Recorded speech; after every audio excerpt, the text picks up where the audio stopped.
Hi అండి, నమస్తే. మేము వేటలపాలెం అన్నం పరబ్రహ్మ స్వరూపం గ్రూప్ అండి. ఈరోజు అనాథులకు భోజనాలు పెట్టడానికి అంబడి సత్యనారాయణ గారి జ్ఞాపకార్థంగా వారి కుటుంబ సభ్యులు ఈరోజు అనాథులకు భోజనాలు పెట్టడానికి సిద్ధమయ్యారు. మీరు కూడా ఎవరికైనా అనాథులు భోజనాలు పెట్టాలనుకుంటే మా గ్రూప్ సభ్యులు సంప్రదించండి.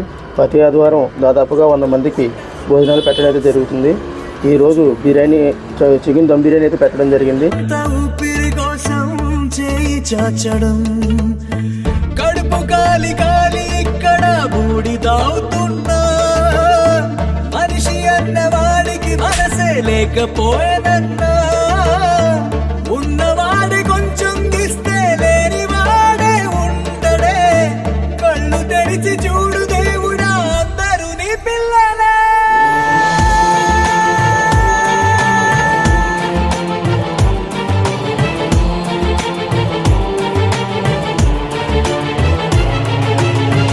ఒక్క పూట అన్నం కోసం ఎదురు చూడడం, జానెడంత ఊపిరి కోసం చేయి చాచడం.